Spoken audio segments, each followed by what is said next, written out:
Hey everybody, it's Armand. So today I have the privilege of tearing down an ND motor. I haven't had to actually open one of these up yet.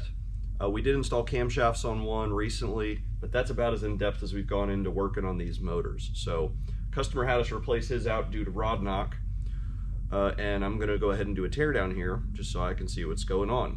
Not necessarily as a teardown diagnostic, but again, I've never had to take apart one of these motors, so we get to see how it's constructed and all of that stuff. And also we can see the differences between these and the predecessor motors of the Duratec. And that's kind of it. I just figured I'd do a teardown on camera. So here we go. We'll start by taking the valve cover off.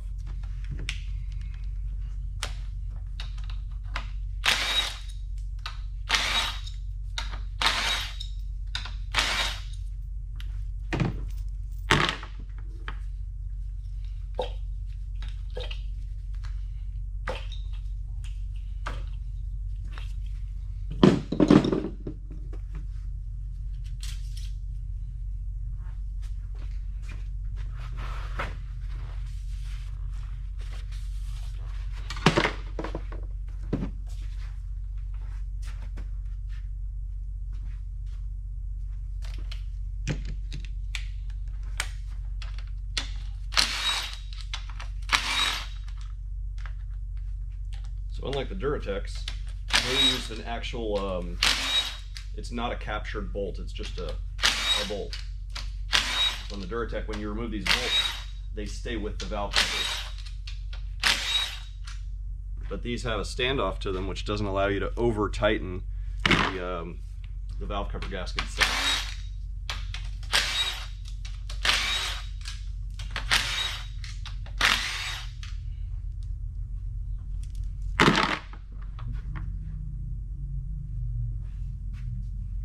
Here it is.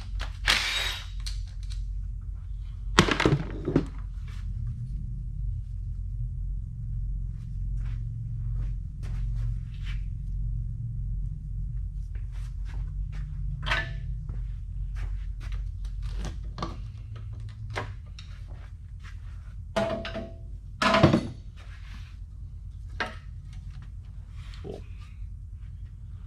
The valve cover gasket's stuck here. Let's pull that off.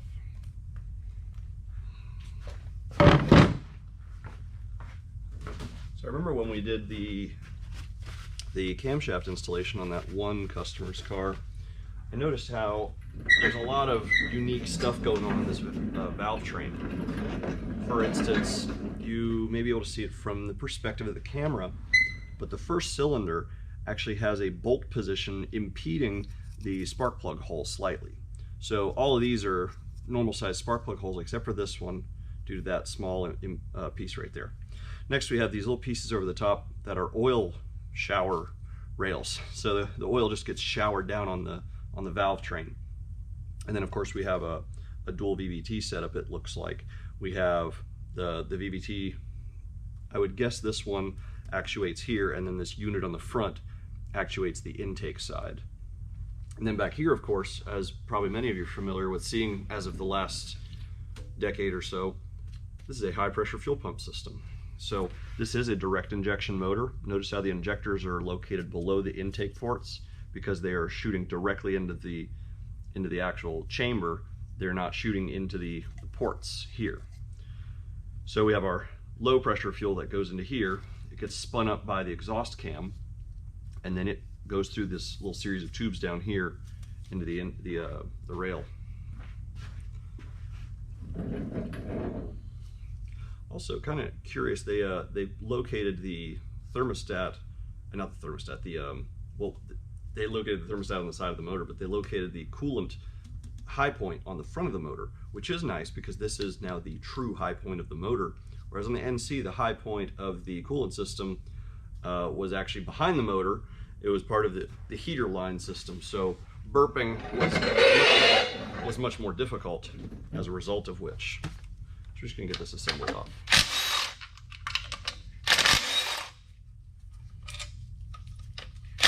It's just curious how they integrated it into the front end like this.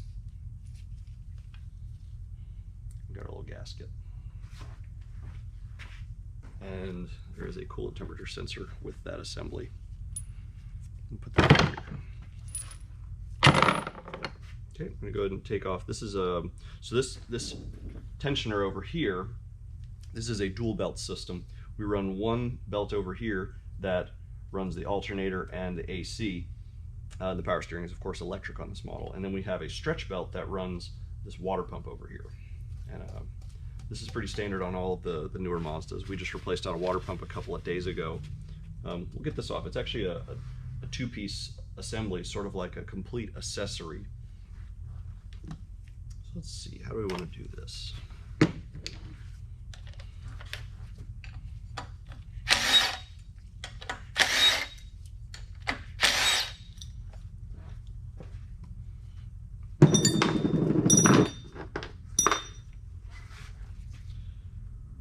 So we have a bunch of bolts that hold on the front casing to the back casing, which is unique. Let's see. So I want to pull the thermostat assembly off real quick. That wasn't thermostat bolt. So the thermostat itself goes here.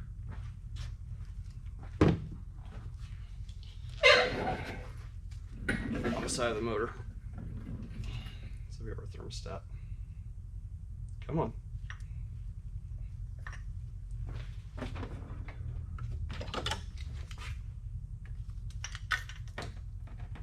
That's curious. So this has a what seems to be like some sort of plastic piece in the bottom of it. Maybe that's for alignment, I don't know. But that's weird. So we'll throw that guy out. We don't need that. And we'll just take that gasket out of there since we're not going to use that. If this motor ever gets rebuilt, then of course it'll just get a brand new one. So this whole assembly is going to come off as one unit. Two giant, three larger bolts. Oh, they're Loctite, of course. And then this comes off. There we go.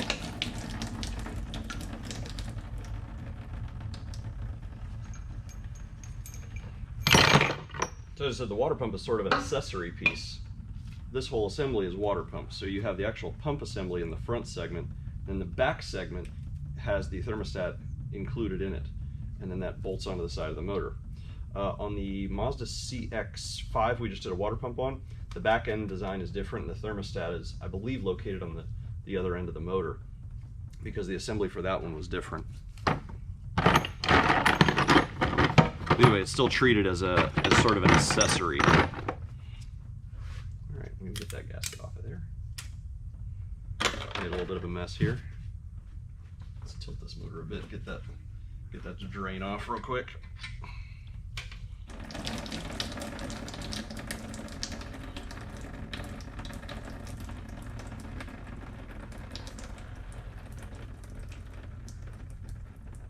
Oh, there's some more oil coming out of the oil pan.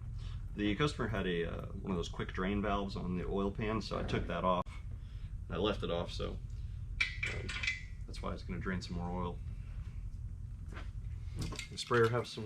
Hey, it does. All right. Let's clean that off real quick.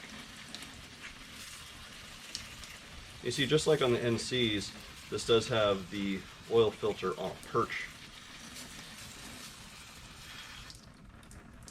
So it's sort of external, so to speak.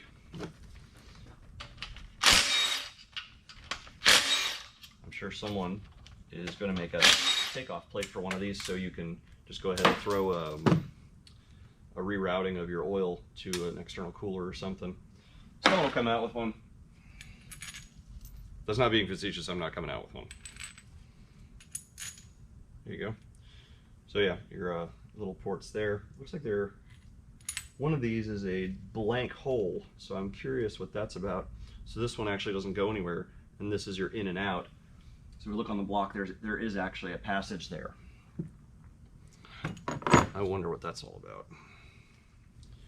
All right, and down here we have what appears to be some sort of oil solenoid with a pressure sensor.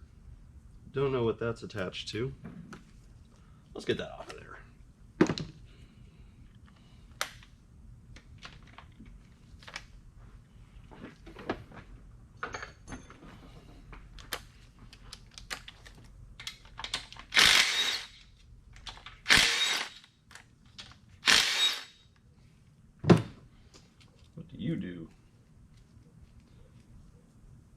A little bit, this is similar to that of the VTEC solenoids on the Hondas. It's got some passages inside of it, and then there's a small filter right there as well. Okay,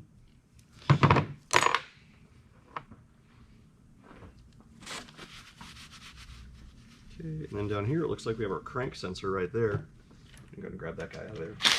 So this guy is located inside of the oil passage, or inside of the crankcase. Right? Let's get that out of there.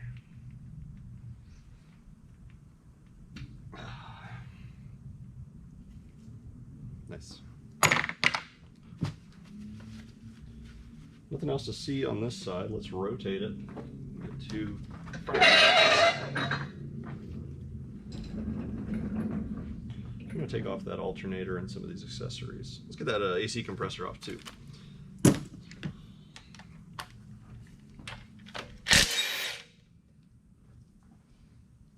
Okay, looks like I have to take off the tensioner assembly to get to that.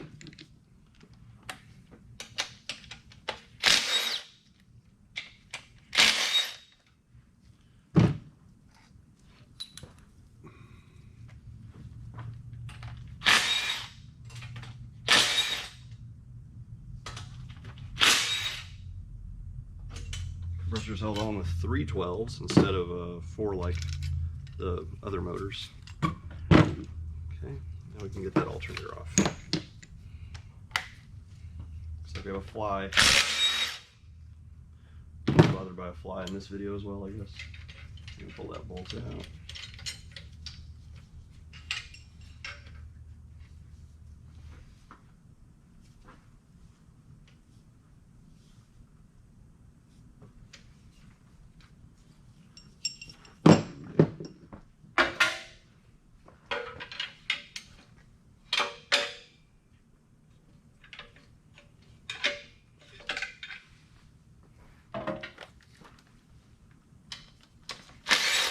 So this looks very similar to that of the ones that come off the Duratec.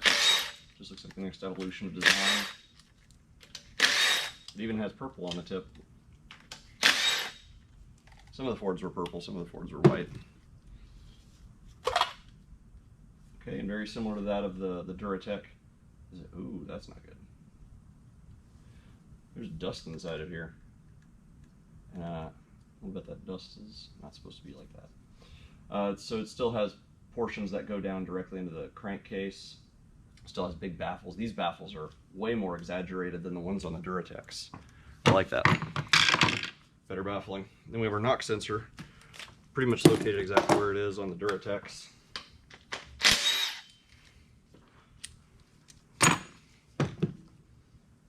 Okay, we need to get off. We need to get off that high pressure fuel pump system. Try to take the motor around. We're going to take off our shield first.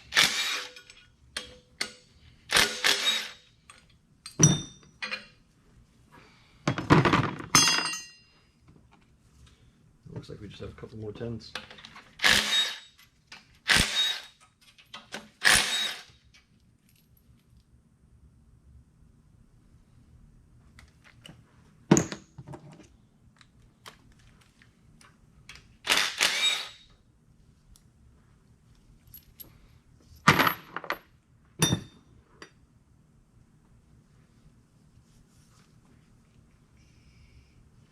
Disconnect one of these hard lines at some point.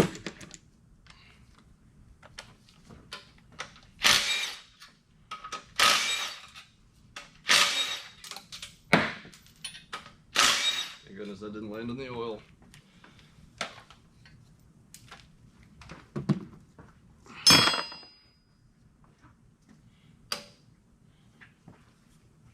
Okay.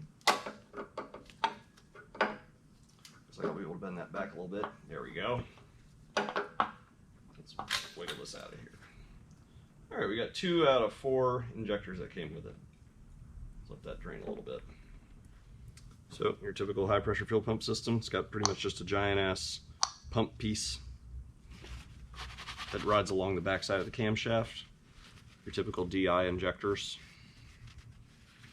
Can I get those last injectors out? Go.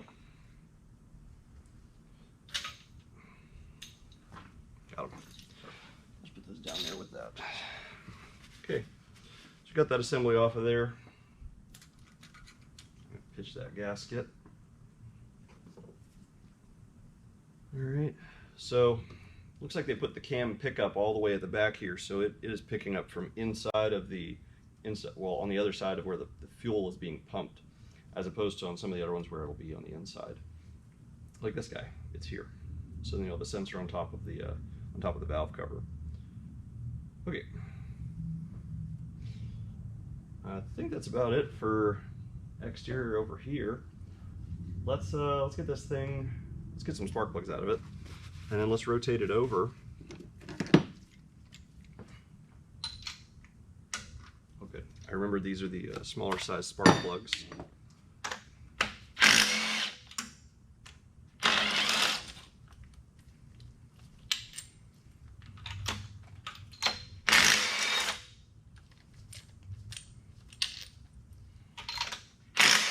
Actually, looks like the head bolts are still, just like on the Duratec, they're a star bit. So if I have no issue taking those off.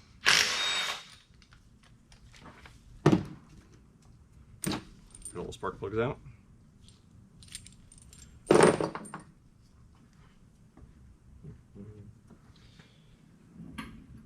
So yeah, let's rotate this thing over, get it to TDC.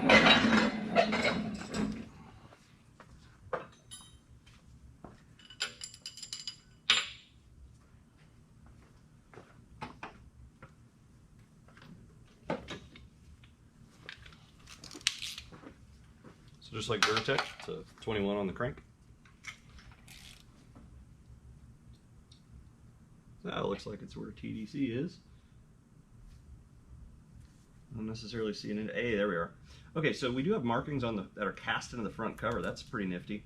And they went back to having, I guess, a tick mark in the crank. So we have an actual tick mark cut into the crankshaft where it lines up. That's cool. So we're going to rotate this over past TDC. We're just going to go BTDC. About 90. That seems okay. That seems okay right there. We're going to do a tear down on the timing. I don't want to have any interference since this motor still is essentially viable for rebuilding, reuse. So I guess let's start by getting this crank bolt off.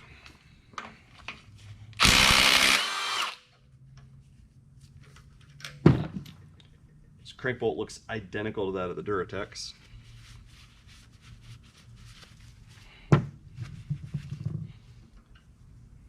Big difference though. This is a keyed crank. So we don't have to worry about removing this and ruining our timing. This only goes on one way. Nice. That's smart. One of the big things about the Duratec is makes the timing job very difficult, if you've seen my other videos, is that you have to line the crank up exactly with the crank pulley when you tighten it. Otherwise, the whole job is forfeit. And your motor's probably forfeit too.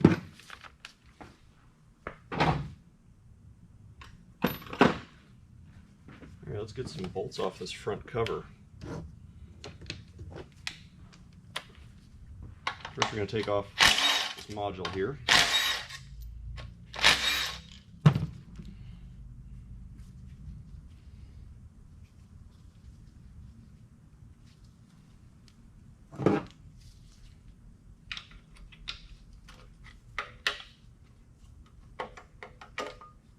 There we go. Curious looking module. It's got this little jiggler on the front end that goes into the nose there. And it does not look like it is directional. It just has a key, but the key can move depending on which position it's in. We'll put that to the side. Now we can take off all these front bolts. Looks like they're all 10s. Let's knock them out.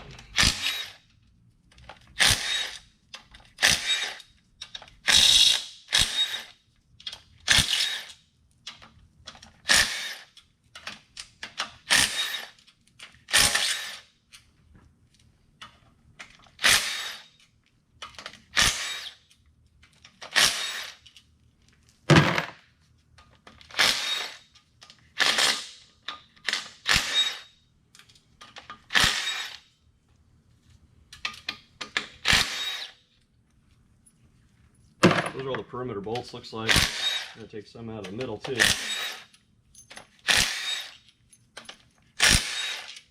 Bunch of them. Now, that one, you can tell that one was not a, that one's for the tensioner. So if you need to access the tensioner, you can tell this one's for the tensioner because of the bulge here. We're going to guess that's where the tensioner is. Also, there's just some red Loctite sort of sealant on it. We'll stick that one back in. But I wanted to pull that one and confirm that's what I was going to look at.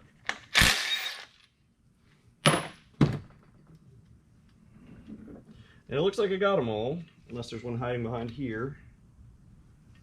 And there's not. Oh, and there's another small one here, which is probably, let's pop that out. That's probably an access for the tensioner arm. Yep, same thing. Oh, I missed one just below the crank. There we go. Okay, now I do need to pull the oil pan bolts. This is backwards of the Duratec. The Duratec, all the oil pan bolts are 10s and all the front cover bolts are 8s. And this one, all the oil pan bolts are 8s. And the front cover bolts are 10s. Come down here. Go ahead and knock these out.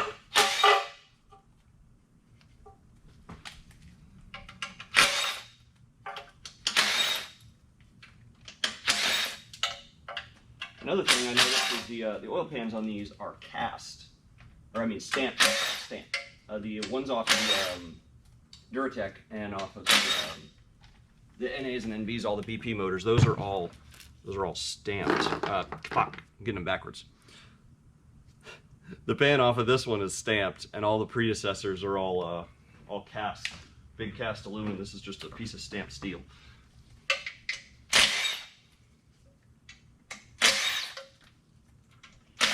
Also kind of curious, this oil pan biases the front, not the rear. So there's a large open section, or a large flat section in the rear. I'll demonstrate that when we flip it over and or remove the oil pan.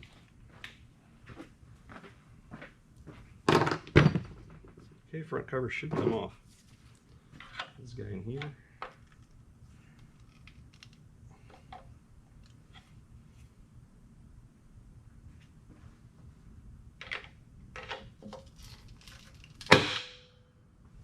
Did I miss a bolt?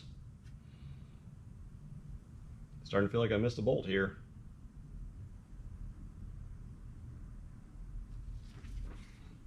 Let's try prying in a different spot.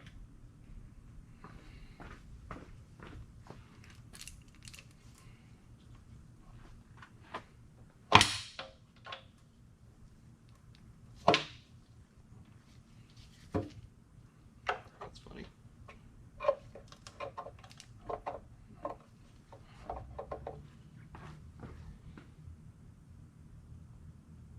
I'm staring at this thing going, I don't see a bolt I missed, but it's sure acting like I got a bolt I missed.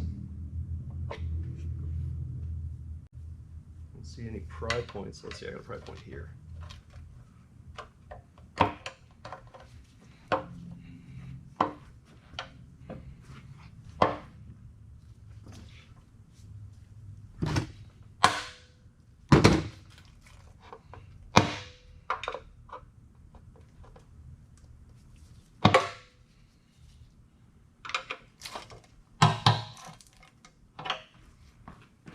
Just really well adhered. Really well adhered. Cool. We got it off. Looks like we have two sort of, oh gosh, that is a lot of RTV. That's a lot of RTV from factory. So they have two little O-ring type things here for that coolant passage right there. Interesting front cover. Also, really well adhered. So let's take a good look here. So yeah, we do have our tensioner down here, very similar to the Duratec. And then over here, they, instead of having the oil pump here like on the Duratec, they moved it down into the pan. So the pan actually houses the oil pump, which is kind of cool. So then you don't have any sort of scavenging that needs to be done in order to pick up the oil. The pump is in the oil. It looks like there's a big ass gear down here too. So tensioner's over here for the oil pump. And it looks like we actually have 1, 2, and I would presume a third mark. There we go. 1, 2, 3 marks on the timing chain. So this means this guy can probably be installed via markers. So we have a tick there. There's a tick on that timing gear. There's probably a tick on this one. I'll find it when I pull it apart. And then there's probably a tick on timing chain. There it is. Cool. So this guy can be timed without having to necessarily do a bunch of bullshit like the Duratecs. All right. So I guess we should take some of this timing stuff apart. I do need that 8. I'm going to take a pause here and I'm going to organize my bolts into little bags. That way I don't lose track of what I'm taking apart here. And then I'll reconvene. We'll take this stuff apart. All right, so I've taken the time to go ahead and bag everything up and organize it. So whenever we need to reassemble, I'm not super familiar with these motors, so I'm not going to remember every single bolt. Not yet, at least. So let's go ahead and get this thing down. Let's go ahead and take apart some timing components. So it looks like we just have a bunch of 8s holding these guys together. Let's go grab that tensioner. Got a little bit of oil in it. Grab the slider. Notice they moved over to aluminum. Oh boy, into the abyss. They moved over to aluminum for these guys, so they're very strong, very strong. Whereas on the Duratecs, these were the right side one was plastic, and the left side one, it was aluminum, but it wasn't this stout. This is stout. Come out of there we go. I have to go find that other one that went into the abyss. This is interesting. It looks like it has a very similar tensioning style, a little more rudimentary of a tensioner, but the same style of tensioning that the Duratec has. You have to retract it and put a pin into it. As I say, arming the grenade. But yeah, I need my magnet and my fish for that bolt. Where'd you go? That looks like the correct bolt. I say it looks like because there may actually be other bolts down there. Yeah, that's the right one. Okay.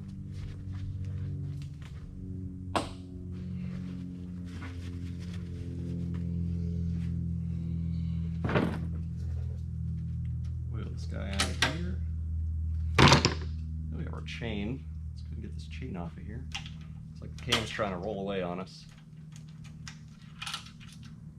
Yeah, like I was saying, it looks like we can assemble this guy just by lining up our tick marks. It's pretty cool. I always appreciate that. Makes the assembly even easier. There's no need to make engines more difficult to assemble. It's just make them easier for service. Right? We're going to need to get that oil pan off of there in order to get this, but I'll go ahead and pull the tensioner for now. So it looks like this tensioner just has a little spot it goes into in the block. It's not a lot of tension on this guy. Just got the little swing arm. It's nifty. Okay, can we get this chain off of here?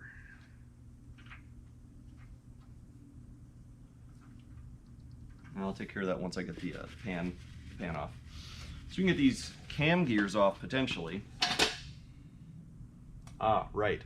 We have all this other nonsense we need to get apart. So I'm about to make a mess out of my table here. Let me get some towels out. So as I was saying, we've got oil squirters up top. So we're going to remove these oil squirters.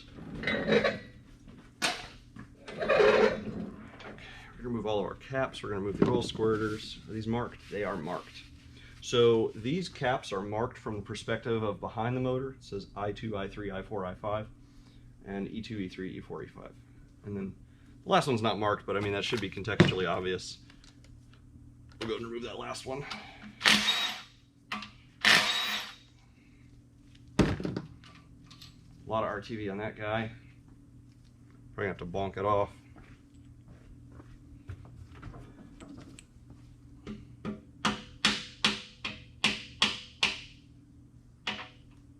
Yeah, that's really well RTV'd. really well. Well, it appears my battery died. This is why we have 3 of them. So, as I was saying, we're going to remove the oil squirter or oil rails. I forget what they're called, oil shower rails. So we're going to remove those guys real quick. We do need to remove our gears off the front too. Let me get these off first.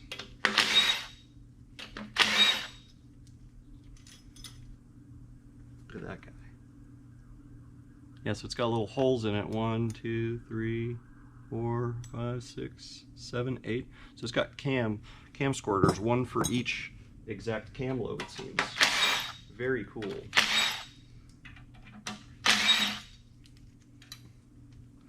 So this motor had, I think, 70,000 miles on it, a lot of track days. And I mean, these cams look phenomenal. So squirting oil directly on them must be helping. There's barely any striations on these things. Also, these are not bucket directly under the cam. These actually have a rocker arm under them, which we'll be showing in just a moment. All right, I'm gonna get these gears off of here. Let's get a, what size are these? 17? Do I have a 17 out? I don't have a 17 out.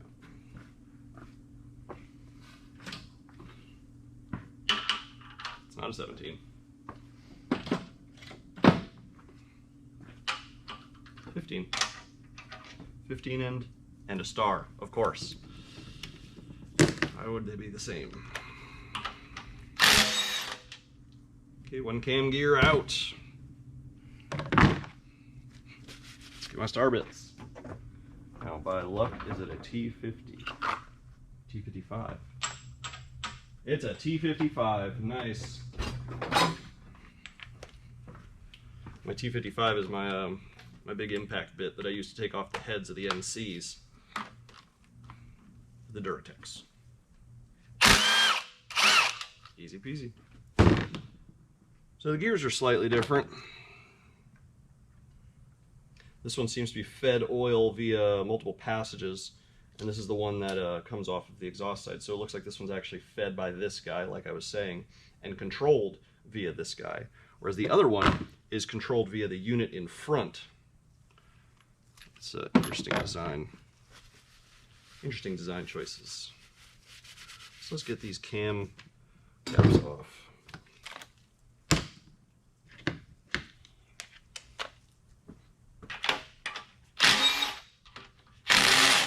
Oh boy.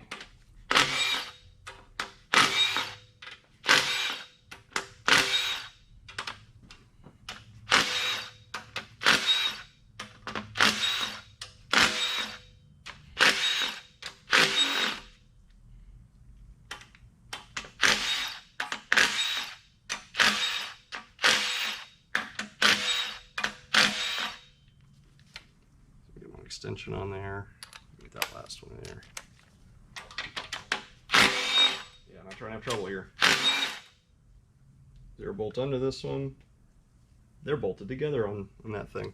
Let's take care of that guy. That's weird. Got this little guy for the chain. Just hold the 2 caps, 2 front caps together. Let's get those front caps off.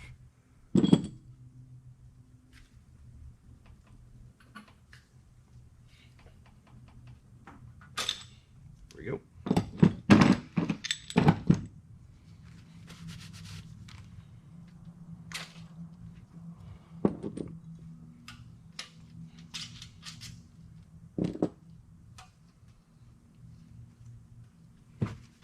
Losing grip and getting oil all over my hands.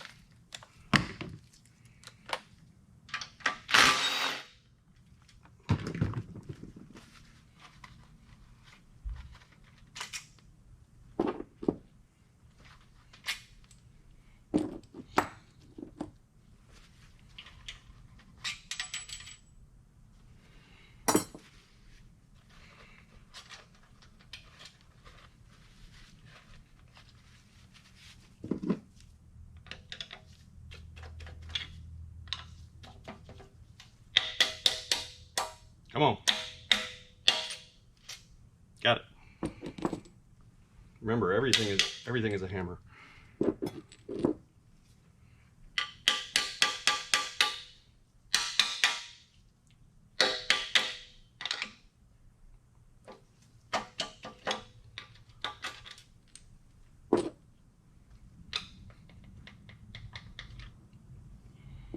Okay, cams ready to go. Beautiful cams. Look at those things. They're like brand freaking new.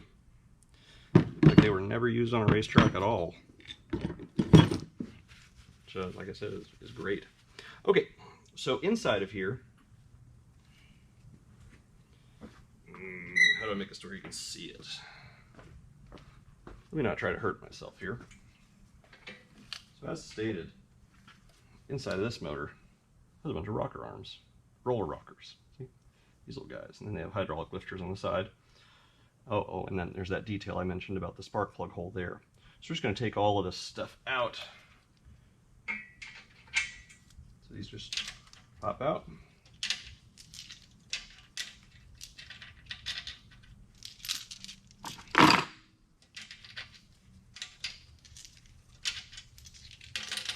And there I go dropping stuff.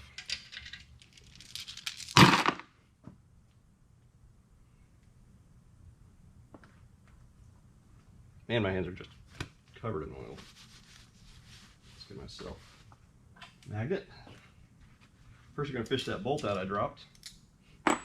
Fish out the rocker arm I dropped. There we go. Cool. And then we got lifters in here. We can pull those out if we want. I think. Hey, there we go. Not really concerned about those guys. I'm gonna leave it in there. So we're gonna pull the head off. Give it a quick little wipe down here. Nothing much to see here. I do want to point out, so the way that we normally have all of this assembly stuff is the valve springs are usually pretty close to the head height, because where the cams go down, usually it pushes directly on, or really they don't make them too very deep. There's a couple of exceptions on the market like this, but you'll notice that the springs are way down in there. Like the valves and springs are way down in there. They're way below the surface, and that's because of it being stacked cam here on top of the rocker arm assembly, and then they go below. Also, they are asymmetric. So if you look at this from the front, the cam goes here, and then the spring is here on the exhaust side. Meanwhile, the cam goes here, and the spring is actually directly under it on the intake side. I can't speak as to why this is, but that's how they packaged it. We're actually going to see what it looks like on the underside of the head as well. That way we can see just how they laid it out. So let's go and pull some head bolts. Once again, got my T55 already out.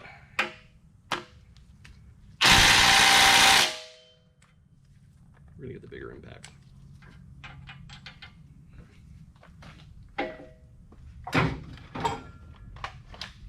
That's more like it.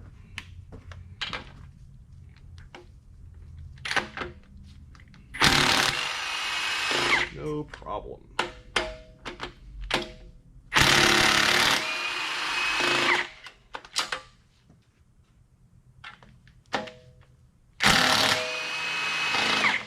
I just noticed we had the cam sensor over here on the side. It's not on the valve cover.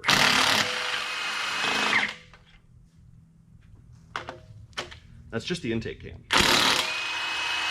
Because as I was mentioning, the exhaust cam sensor is located inside of the fuel pump assembly.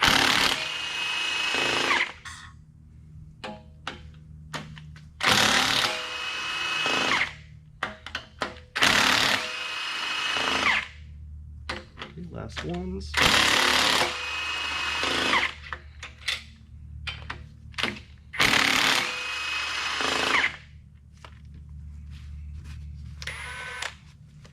Love this thing. Now we're going to get out all of those bolts and toss them, because without a doubt they're going to be one-time use bolts.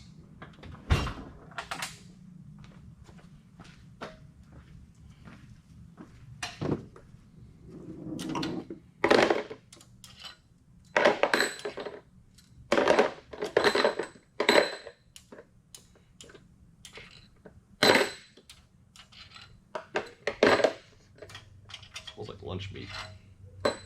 That's not the usual smell you get from disassembling a motor. Usually it's that burnt, nasty smell. Okay,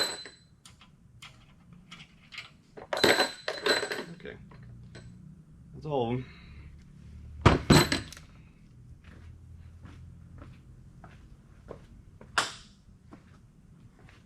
I need somewhere to put this down, so let me make some space here.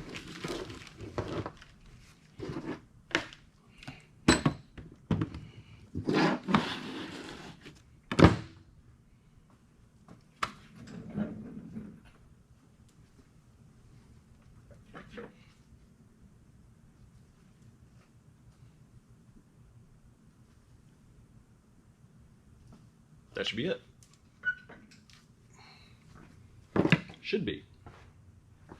Maybe I need a little bit of coaxing here, a bit of convincing. See if I can find a pry spot here.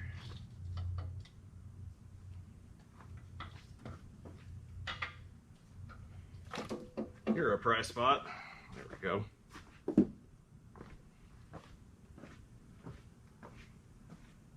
I may not have mentioned it, but these, you can tell these have a split intake, so 2 intake ports per every intake.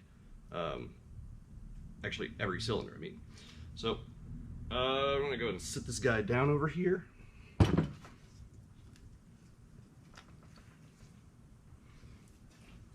Okay. There's some interesting looking pistons. Please don't pee all over the table. It's going to pee all over the table. We got ourselves our head gasket here. We can get that guy out of here. Let me not cut myself. Look at that open deck. So the Duratecs and the BP motors were not open deck. This one is. Look at that. So we have an open water jacket the whole way around the cylinders. That's something. And these pistons look wild. Kind of reminds me of some of the diesel piston designs when you see them. So let me pull the camera down and let's take a look at this stuff.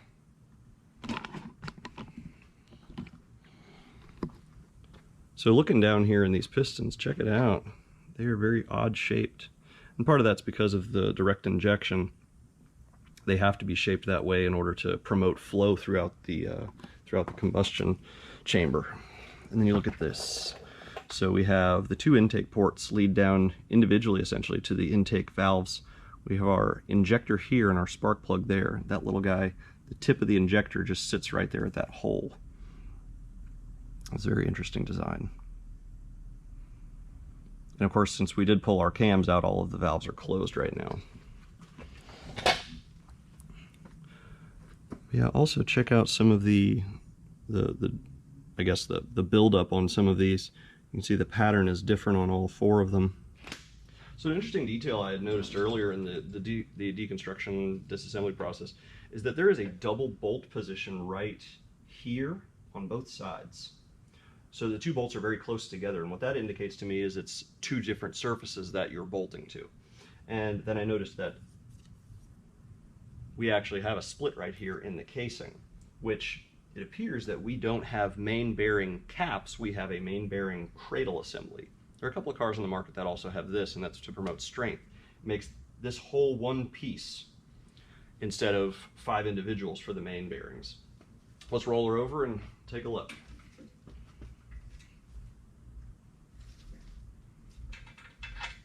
I'm going to roll it this way to make sure we get oil out of the pan.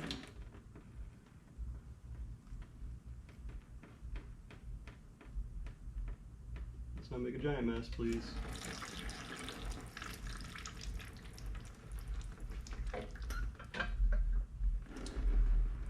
There we go. Didn't make a giant mess. So what I was saying earlier is it looks like they put the pump down into the pan, right? So the pump is here, but then the back side of the pan, check this out. So the back side of the pan is actually essentially not there. This is just sort of here for show. So it does bolt the whole way around the bottom, but the prime area of the pan is center and front.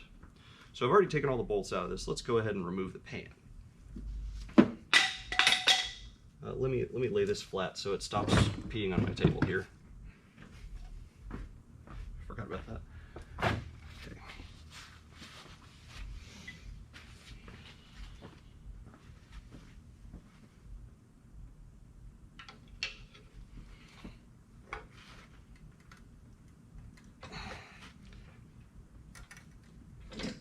That's on there. That is really on there. Let's get the hammers out. This is an actual hammer.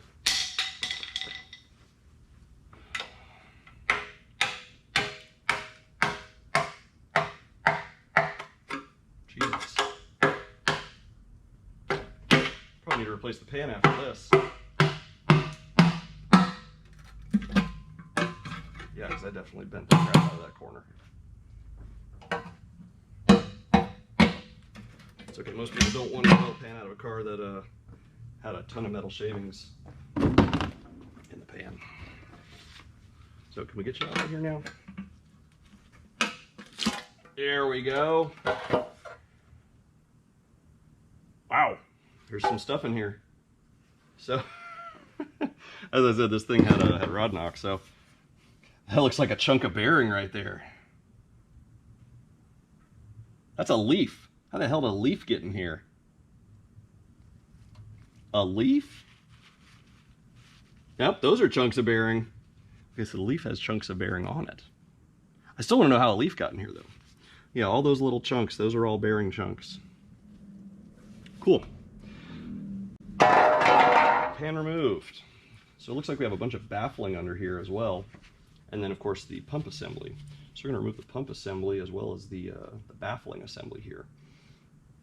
I'm going to take a moment and actually do some organizing and cleanup with the cam stuff, and then we'll get to taking this apart because I've almost run out of room on my table here again.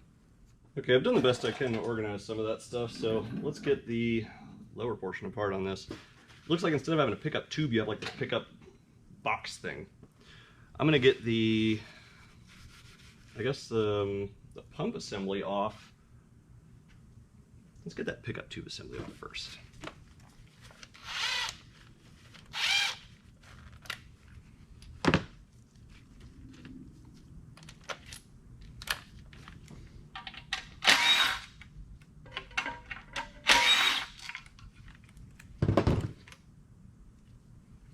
This guy's gonna have some nasty stuff in it, I'm sure.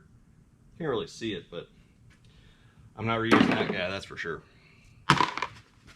Okay, we're gonna get this pump off of here now. So I wonder if I can roll the chain off like I do on the Duratecs. Oh, well, first, if we're gonna roll it, we're gonna have to pull the key. Oh! It's a two-piece gear. Interesting. So we have a forward chain gear that goes to the main timing components, then we have a secondary one behind it. Last I saw, this was on some of the direct inject Mazda Speed Duratecs.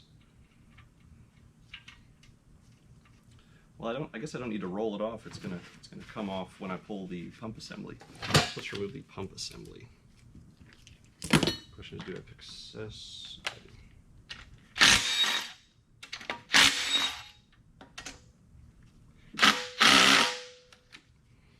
I don't.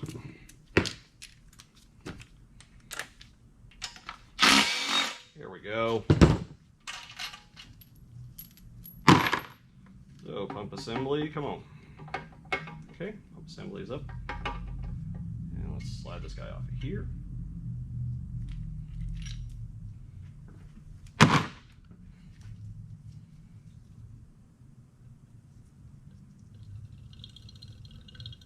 Rear pump and oil. Cool.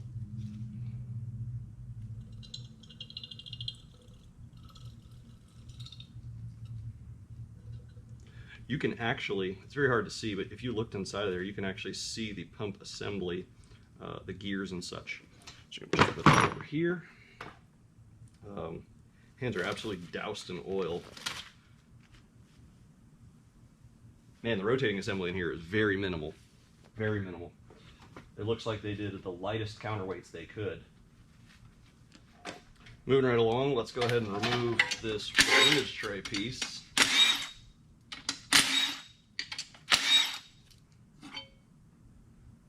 Ooh. That's got some gunk on it too. All right. So it looks like now we can, I can't split the casing while it is on the engine stand because the casing is attached to both halves. So that's interesting. I'm gonna have to take this off in order to do that. But I can at least remove most of the bolts. And it looks like we actually have some additional bolts that just hold the casing together until you do, I guess, the torque sequence, because I've got a bunch of 10s. 1, 2, 3, 4, 5, 6, 7, 8, and I presume there's one down there. I'm gonna roll this over, get some of that oil out of there. We're going to, in a moment, we're going to just spin the crank over so we can see like what's going on with the crank. I'm gonna remove some of these pistons.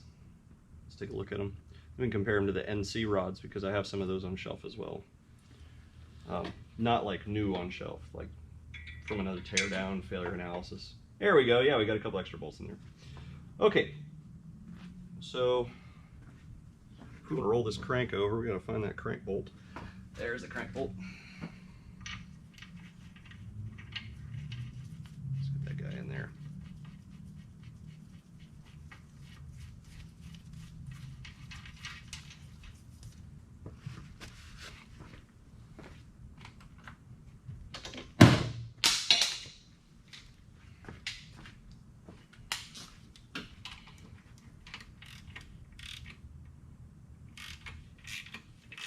So let's see if we can identify which rod was the problem.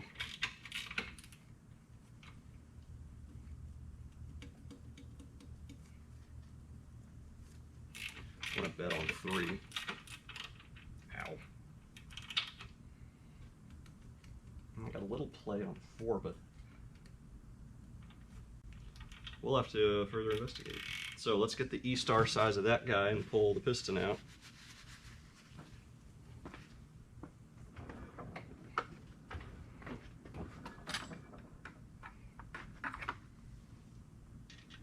Winner.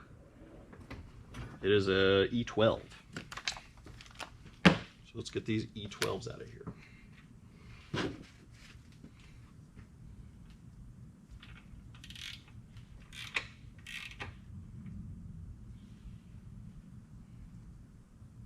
Notice we have our trigger wheel right here.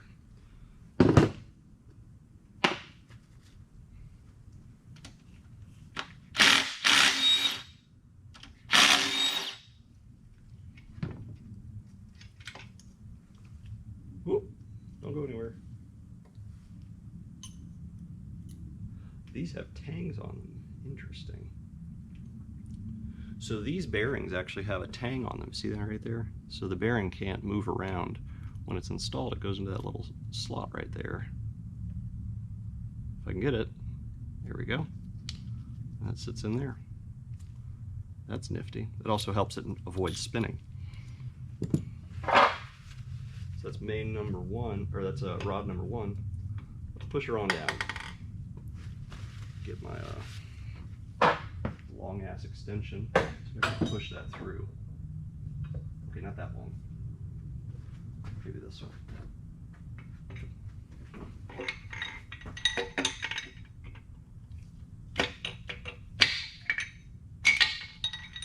Hey, there we go.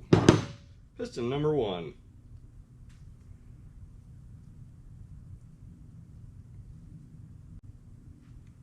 Check this guy out. Mad crusty. Notice how skinny these rods are up at the top. So this bearing, that damage right there is from me pushing it through, so don't mind that. But looks fairly nominal. I don't see anything terrible about it, so I'm just gonna go ahead and piece that together. Are these stamped for the crack? How they're cracked? No, but it is very obvious. Yeah.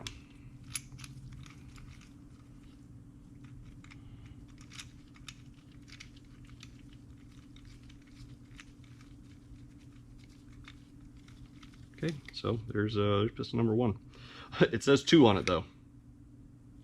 Okay, let's get the next one out. This next one will be number, I'll actually just go ahead and rotate it over to get number 2 out.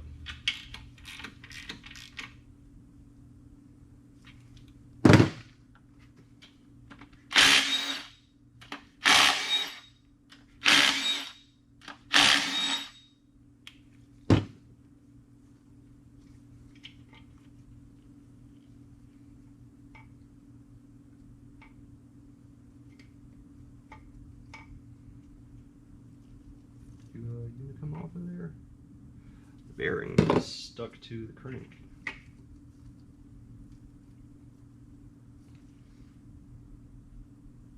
I think that's the one that's damaged. There's something coming out of the side of it which looks like a delamination of some sort. Let's get this number 3 out of here. Come here, number 3. You ain't running away.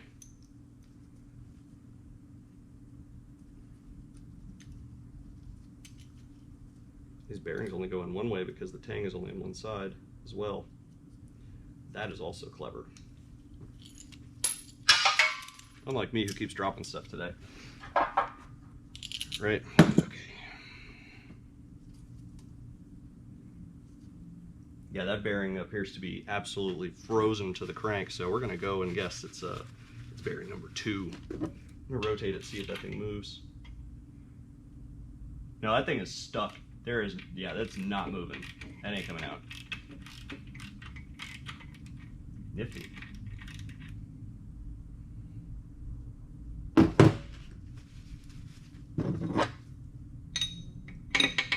let's knock this guy through.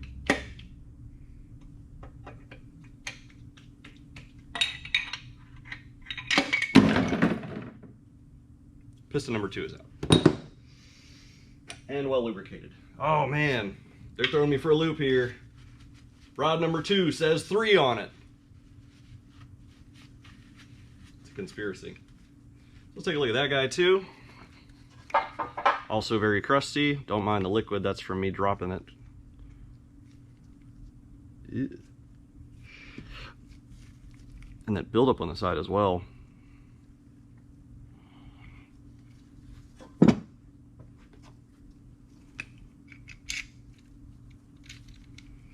And then we don't have a bearing to pair with this because of course it's stuck to the crank.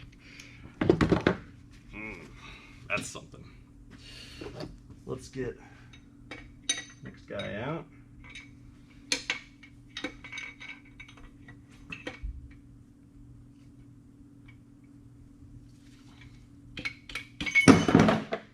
I tried.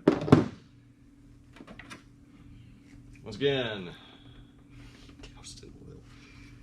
Getting butterfingers today or something. This one has a 3 on it as well. So let's take a look at that.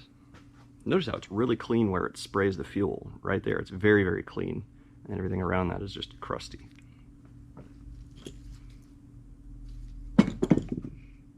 Where'd the bearing go?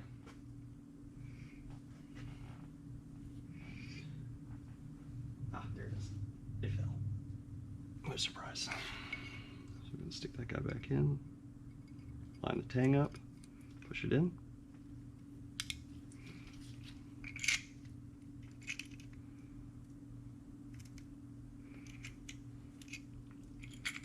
You go this way or do you go that way? Oh, definitely goes this way.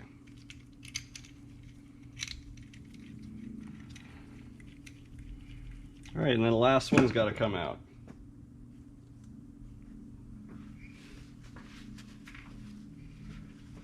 Now it's going to be extremely low resistance to rotate it over, because now we have just one piston left.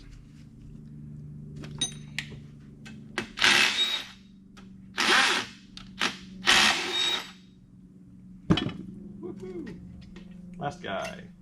All right, bearing's trying to go with it. Hey, come back here. Come back here.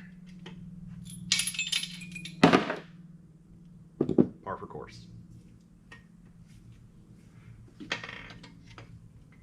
Okay. Come here. Give me that bearing. Bearing is nice and slick and attached to the crank, so that's a good sign.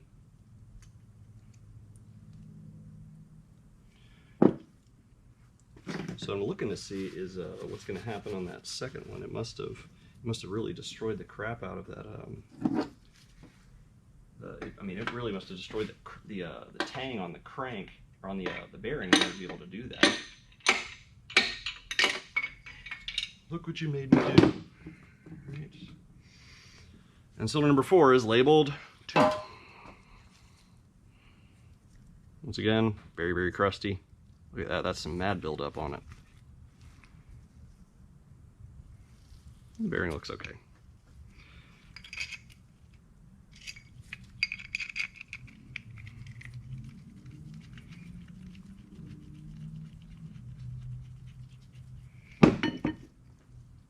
So as I was saying, it looks like they have a very minimalist rotating assembly in here. When you roll the motor over, the counterbalances are very skinny. They're really small. I have a spare NC crankshaft I'll pull over here after we get this out of here, and then we can do a side-by-side and be like, hey, look, this is one versus the other. Meanwhile, I need to get this off of the stand in order to be able to actually disassemble it. Well, I got it off of the stand. It actually doesn't weigh very much. This is very surprising. This thing weighs probably under 100 pounds, I would say. So I was able to just get it off of there pretty easily by myself. So we're going to remove all of these 10s, and we're going to remove those E-stars. What are they? They are I sized it. It's an E16. Remove all of those too.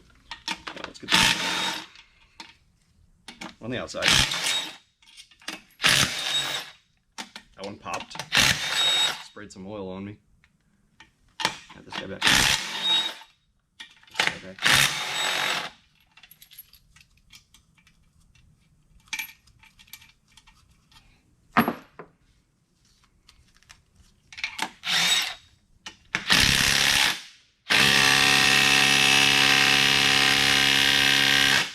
Maybe not.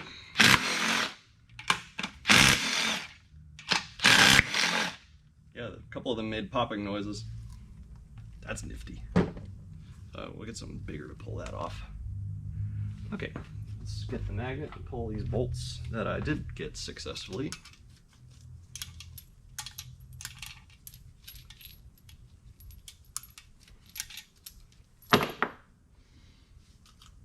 Yeah. Curious, they put one on the outside right there. Okay.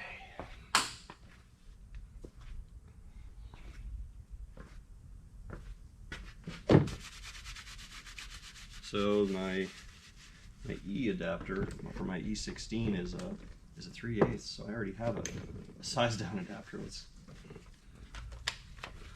Let's get this off of here. No effort. Oh, that's a long bolt. Curious. Okay, yeah, I guess all the rest of them were at a certain level. So let's remove all these E-star bolts. Get this thing cracked in half.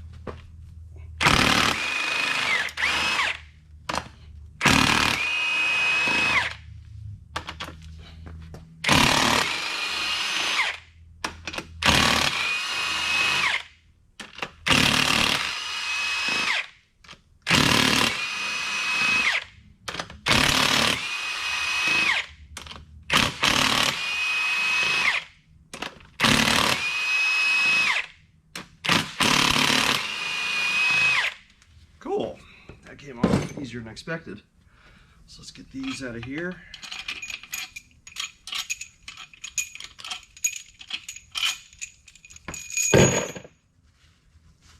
Man, there's that lunch meat smell again.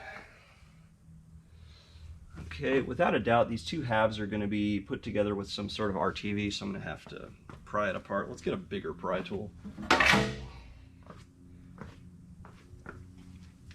Oh, they gave us a pry. Nope, that's not a pry spot. Well, it kind of is. Not enough.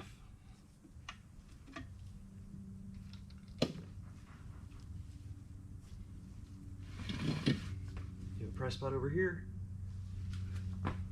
Okay, they gave me a pry spot in the back. Let's drive this guy into the corner here.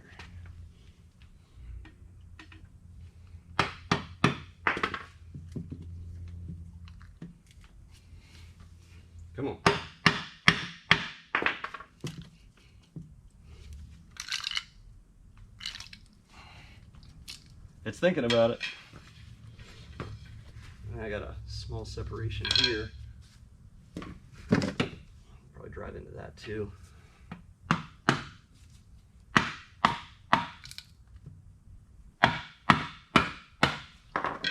Okay, there we go. Now I want to get the front and the rear to come apart at the same time.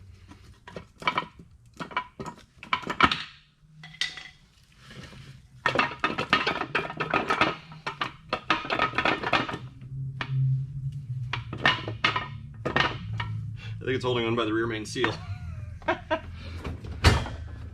Let's get that out of there.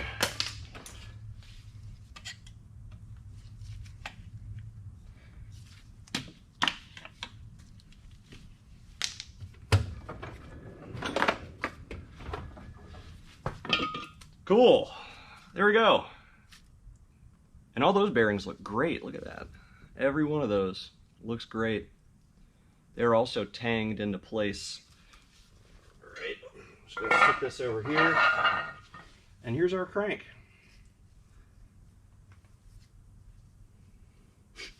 And as I had mentioned, the rod bearing is attached right here. So if you look closely, you can see there's a little piece sticking out there. And the tangs are flattened out. You can see the crease. I don't know how the lighting is in the picture, but there's the crease right here between, it's not really a crease, it's actually the border between the two bearings, but they're on there.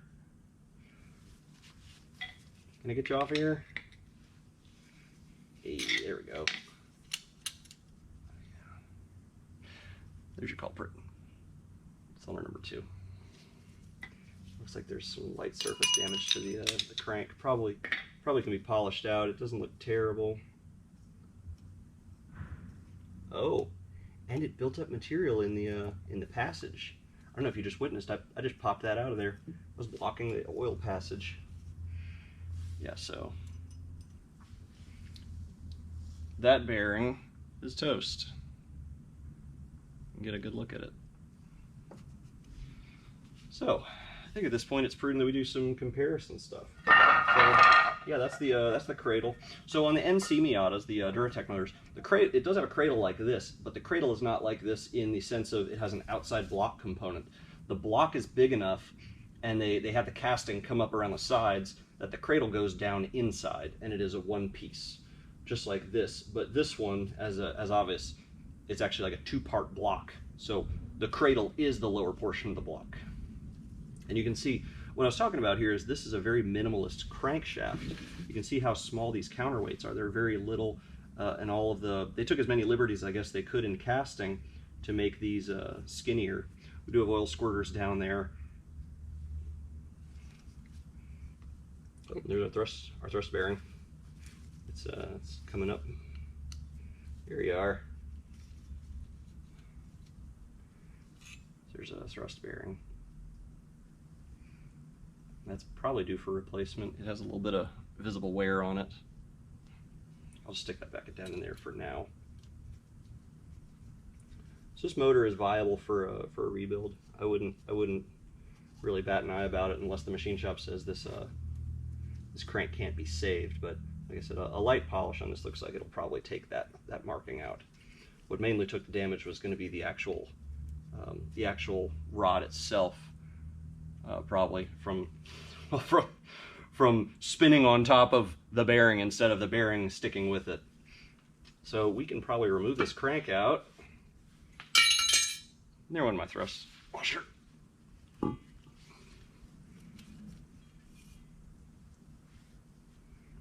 Interesting. This actually has a tang with it as well. So when it sits in here, it actually has a little tang spot that it sits off. And I guess the other one's stuck with the crank. There it is. Cool. If I could stop dropping stuff. That guy's gonna sit right there. That is very cool. All right, so at this point, what I'm gonna do is I'm gonna go grab the NC components, and we're just gonna have them side by side so I can show you A versus B. Oh, and it looks like this crank gear is bolted to the crank. It's not part of the casting. Went and got one of my NC Miata pistons. So this is actually the NC Miata piston. You can tell because it's flat top. The ND Miata has like a 10.5 to 1 compression ratio. So this is what the rod and the piston assembly looks like. And this is what the ND looks like. So as we can see, it is a longer rod and it has a skinnier neck. It's not really just optical illusion. Yes, it has a bigger bottom, but this is like 17 or 18 millimeters, and pretty much the whole length is 17, 18 millimeters. This one goes down to like 15 millimeters. Cross section this way, I believe they're about the same. That's kind of it though, and obviously you can see the piston tops are very different for obvious reasons. The ND, if I remember, it's 13 something for the compression ratio. And they're able to get away with that because it is a direct inject, not a port injection. Now, swap over to here. I went ahead and got a crankshaft. So, just to clarify a statement I made, the NC does not have a balance shaft, but the balance shaft assembly is on the 2.3 and the 2.5, so we do a lot of 2.5 swaps. That portion of the crank is huge because there's a gear attached here. So, look at this crank. This crank is, like I said, pretty minimal. Move this aside. Let's pull both cranks. So you see how giant these counterweights are. These counterweights are massive over here, and these are tiny. And then, of course, I mean, the whole weight of this thing is significantly more as a result of which. And like I said, this is out of a 2.5 liter, so the stroke is 100 millimeters on this one. I do not know the stroke off the top of my head on this one, but they're just so you guys can see what the differences are between these. Definite counterweights reduction. So if you carry both of these, you'll definitely know which one's which. But that is all for my teardown here.